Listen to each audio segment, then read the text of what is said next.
आप सब? उम्मीद करती हूँ बहुत बढ़िया होंगे, मजे में होंगे। मैं भी बिल्कुल बढ़िया हूँ। तो जैसा कि आप सभी जानते हैं, हमने DSSB PRT से रिलेटेड एक पेडागोजी सीरीज स्टार्ट की है।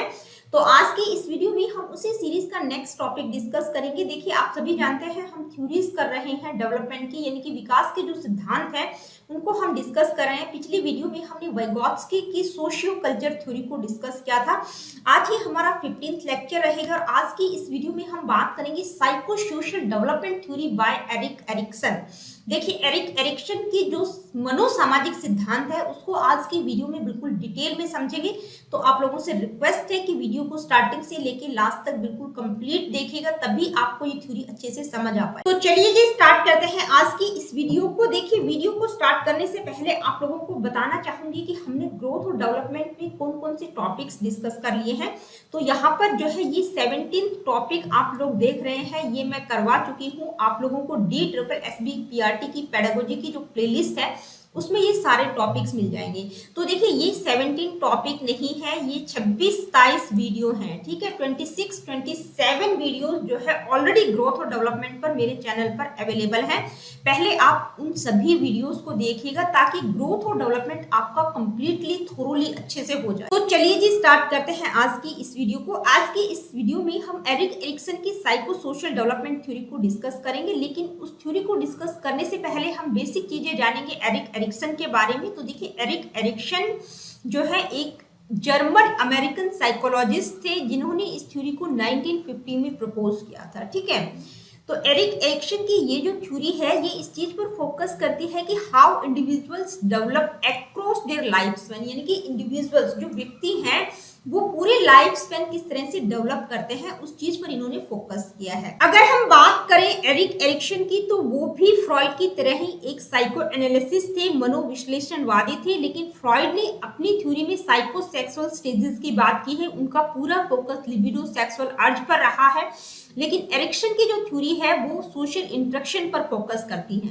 तो एरिक्सन का इंटरेस्ट इस चीज में था कि किस तरह से सोशल इंटरेक्शन और जो हमारे रिलेशनशिप है उनका अहम रोल है व्यक्ति की ग्रोथ और डेवलपमेंट। तो इस चीज को स्टडी करना चाहते थे कि किस तरह से सोशल इंटरेक्शन और रिलेशनशिप एक अहम रोल अदा करते हैं व्यक्ति की ग्रोथ और डेवलपमेंट में। तो उन्होंने सोशल इंटरेक्शन की बात की है, सामाजिक अंतःक्रिया की बात की है। तो एरिक्सन की जो थ्योरी है वो एपिजेनेटिक प्रिंसिपल पर बेस्ड है। अब ये एपिजेनेटिक प्रिंसिपल का मतलब है कि जो व्यक्ति है वो एक सीक्वेंस में ग्रो करते हैं, ठीक है। आप लोगों से पूछा भी जा सकता है कि जो एरिक्सन की थ्योरी है वो कौन से प्रिंसिपल पर बेस्ड है, तो कौन से प्रिंसिपल पर? Epigenetic principle. और एपिजेनेटिक प्रिंसिपल का मतलब क्या होता है, यानी कि व्यक्ति जो है एक सीक्वेंस में ग्रो करते हैं। अब ये जो एरिक एरिक्सन है वो एक फेमस टर्म के लिए बहुत ज्यादा जाने जाते हैं। बहुत बार सीटेट में क्वेश्चन पूछा भी गया है, किस टर्म के लिए एरिक एरिक्सन जाने जाते हैं? Identity crisis. ये जो टर्म है ये बिल्कुल डायरेक्ट इनसे संबंधित है, यानी कि इस टर्म का संबंध किससे है? एरिक एरिक्सन से। तो आपसे पूछा जा सकता है कि आइडेंटिटी क्राइसिस टर्म का संबंध कौन सी साइकोलॉजिस्ट से है, तो वो एरिक एरिक्सन से है।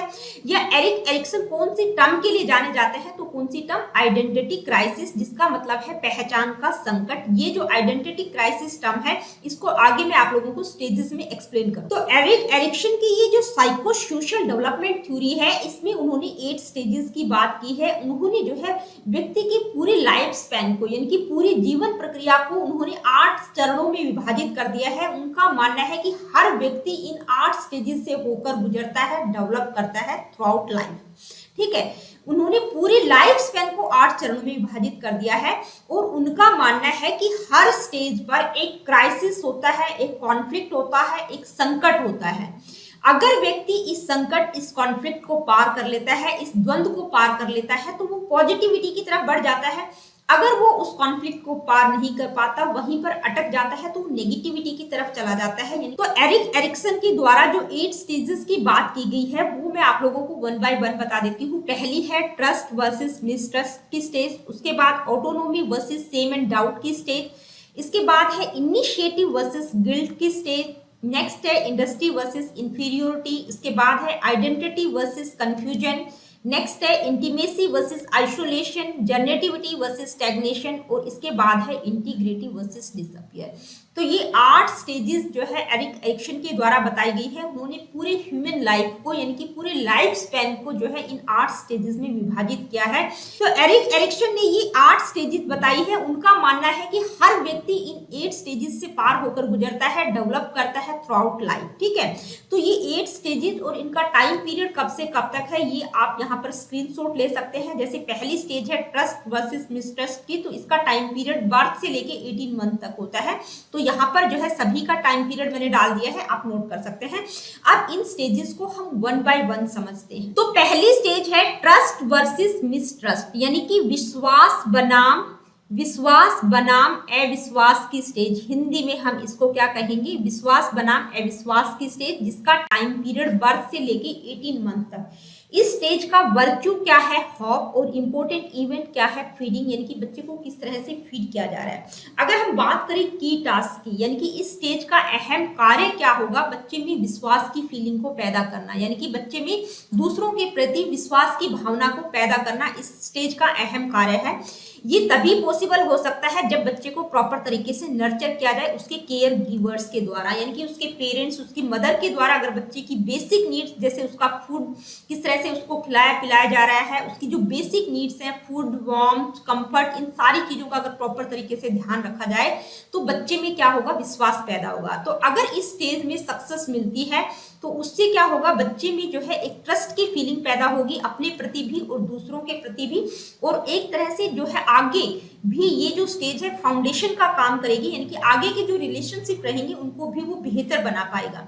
अगर इस स्टेज में फेलियर मिलता है, यानी कि बच्चे को जो है अच्छे से उसका नर्चर नहीं किया जाता, उसका पालन पोषण बेहतर तरीके से नहीं किया जाता है, उसके पेरेंट्स के द्वारा उसका ध्यान नहीं रखा जाता है, तो बच्चे में अविश्वास की भावना पैदा होगी। हर इंसान को, हर व्यक्ति को वो सस्पेक्ट करेगा, यानी कि शंका की नजर से देखेगा। सेकंड स्टेज है autonomy versus shame and doubt. देखिए, ऑटोनोमी को हिंदी में हम कहेंगे स्वायत्तता, ठीक है, स्वायत्तता बनाम शर्म और संदेह की स्टेज, ठीक है, शर्म और संदेह की स्टेज। तो इस स्टेज का टाइम पीरियड रहेगा 18 मंथ से लेके 3 इयर्स तक। इसमें हमारे टॉडलर्स आ जाएंगे, इसको एक तरह से अर्ली चाइल्डहुड भी कह सकते हैं, ठीक है, अर्ली चाइल्डहुड की स्टेज इसको हम कहेंगे, जिसका टाइम पीरियड 18 मंथ से लेके 3 इयर्स तक रहेगा। इसमें जो वर्च्यू होगा वो क्या रहेगा, विल, यानी कि बच्चे में एक इच्छा जागृत होगी। इंपॉर्टेंट इवेंट यहाँ पर क्या रहेगा, बच्चे को टॉयलेट की ट्रेनिंग दी जाएगी, ठीक है, टॉयलेट ट्रेनिंग।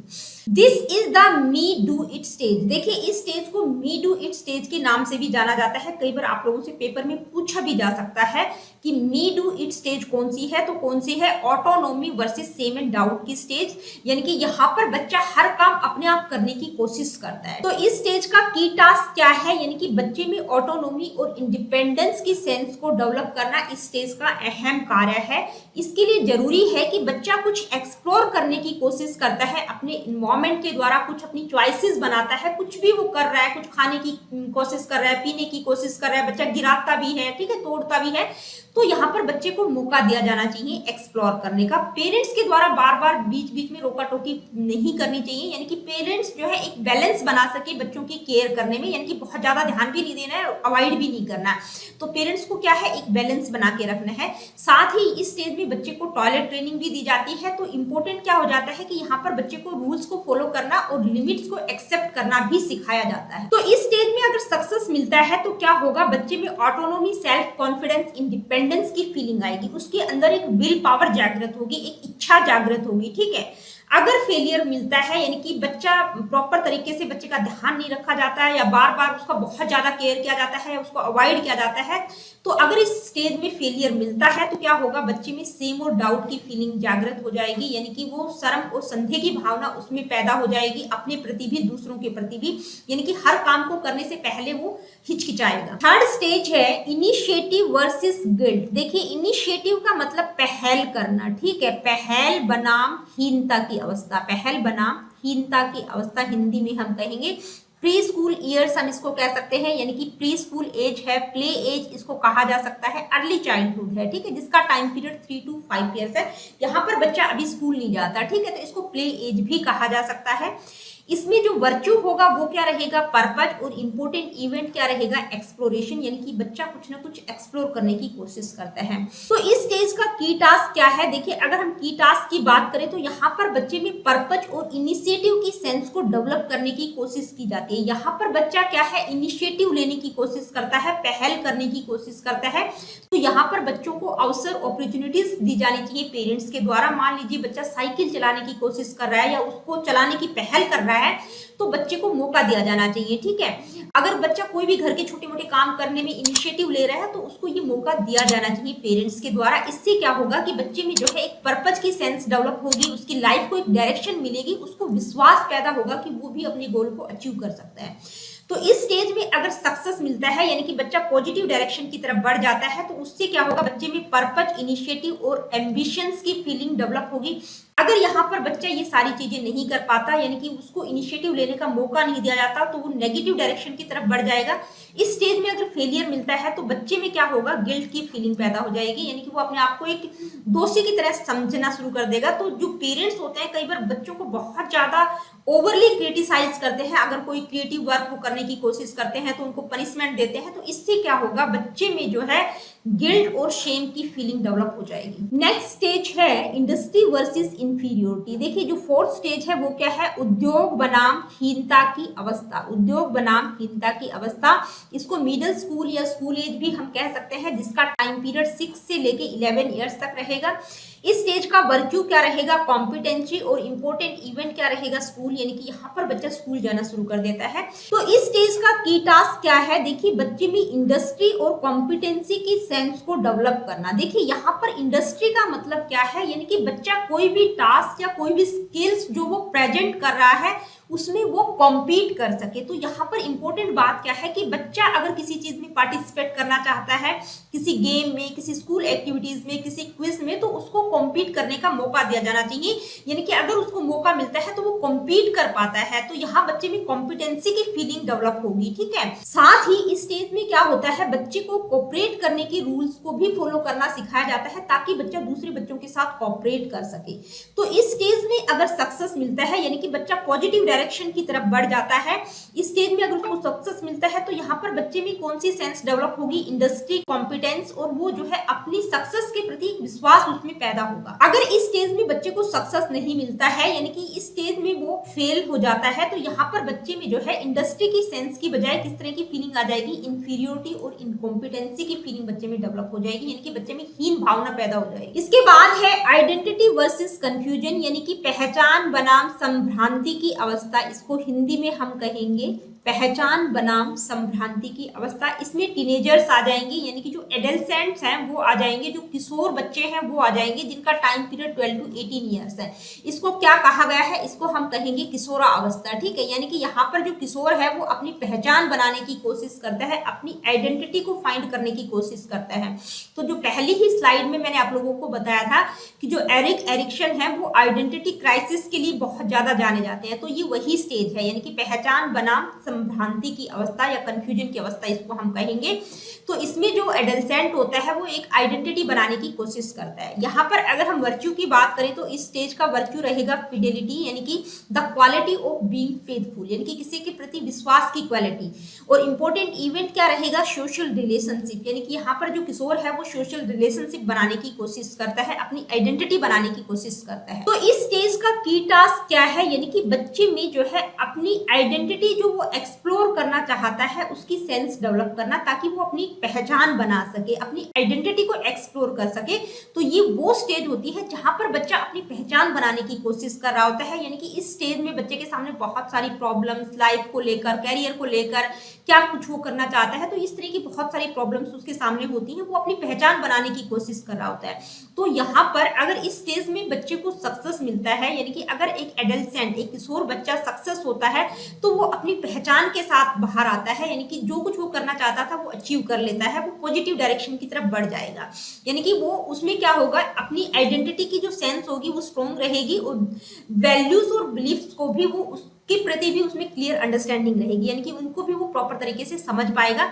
अगर यहाँ पर बच्चे को फेलियर मिलता है, यानी कि वो सक्सेस नहीं हो पाता, नेगेटिव डायरेक्शन की तरफ चला जाता है, तो वो हमेशा लाइफ टाइम कंफ्यूजन की स्थिति में रहेगा। नेक्स्ट स्टेज है इंटीमेसी वर्सेस आइसोलेशन। देखिए, इंटीमेसी का मतलब होता है घनिष्ठता, घनिष्ठता बनाम आइसोलेशन का मतलब अलगाव। ठीक है, कौन सी हिंदी में हम कहेंगे घनिष्ठता बनाम अलगाव की स्टेज यंग एडल्टहुड होती है, यानी कि प्रौढ़ा अवस्था हम इसको कह सकते हैं। टाइम पीरियड 18 to 40 ईयर्स होता है। इस स्टेज का वर्च्यू क्या रहेगा? लव। इंपॉर्टेंट इवेंट क्या होगा? Love relationship. तो इस स्टेज का की टास्क क्या रहेगा? देखिए, अगर हम की टास्क की बात करें तो इस स्टेज में जो है इंटीमेट रिलेशनशिप व्यक्ति डेवलप करने की कोशिश करता है, यानी कि इस स्टेज में लोग क्या करते हैं? प्यार, शादी, रिश्ते बनाने की कोशिश करते हैं। तो इसमें जो है किस तरह की सेंस डेवलप की जाती है? इंटीमेसी, इमोशनल क्लोजनेस और कमिटमेंट टू अदर्स। और साथ ही व्यक्ति क्या करता है? अपनी आइडेंटिटी, अपनी इंडिपेंडेंस और अपनी सेल्फ एस्टीम को भी मेंटेन करने की कोशिश करता है। तो अगर वो ऐसा कर पाता है, यानी कि अगर वो बेहतर रिलेशनशिप बना पाता है, इस स्टेज में अगर व्यक्ति सक्सेस होता है, तो क्या होगा?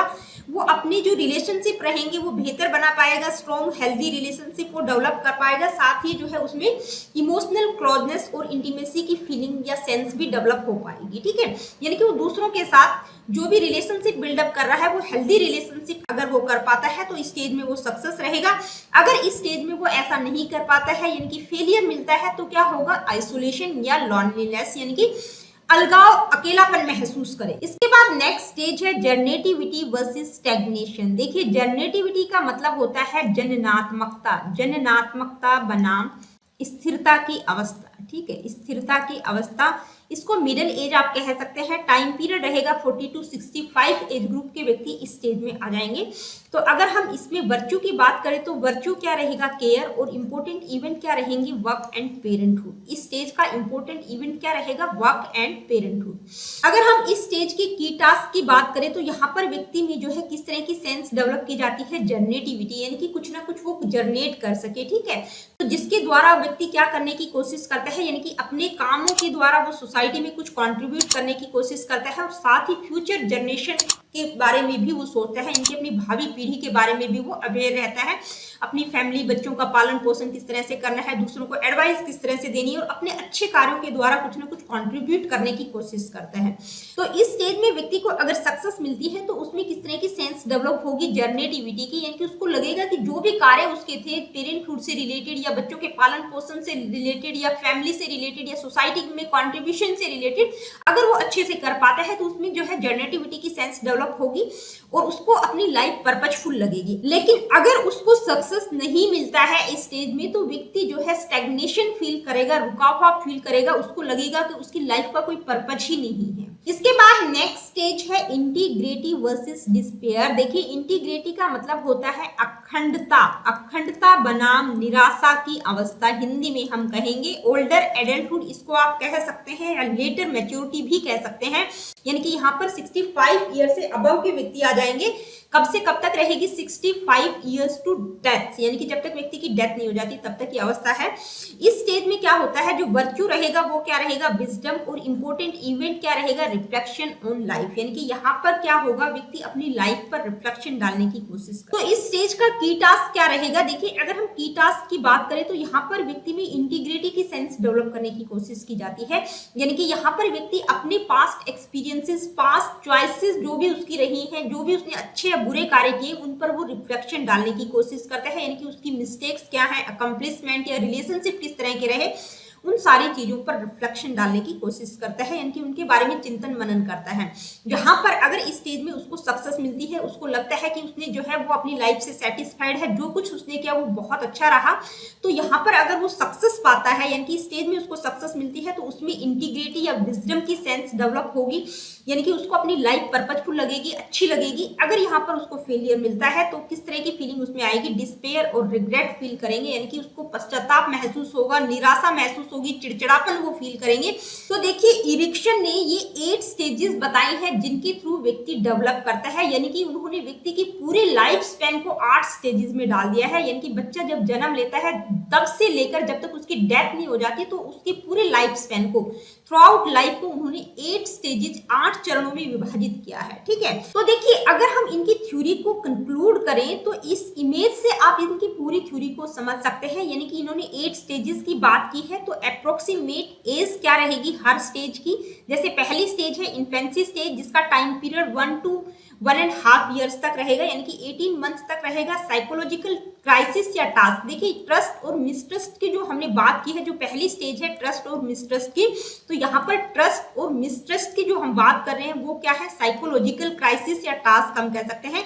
यानी कि व्यक्ति में अगर विश्वास पैदा होता है तो वो पॉजिटिव डायरेक्शन की तरफ जाएगा, अगर मिसट्रस्ट होता है यानी कि अविश्वास पैदा होता है तो नेगेटिव साइड वो चला जाएगा। ठीक है, तो ये ट्रस्ट और मिसट्रस्ट, ये जो भी स्टेजेस दी गई हैं ये क्या है, ये साइकोलॉजिकल क्राइसिस या टास्क आप इनको कह सकते हैं। और कौन सा वर्च्यू कौन सी स्टेज में डेवलप होगा यहाँ पर आप देख सकते हैं। हर स्टेज का वर्च्यू आपको पता होना चाहिए और साथ ही इंपॉर्टेंट इवेंट क्या रहेगा वो हर स्टेज में मैंने आप लोगों को बताया है। तो एक तरह से इनकी पूरी थ्योरी का ये आप कंक्लूजन देख सकते हैं इस इमेज के थ्रू, इसका स्क्रीनशॉट आप ले सकते हैं।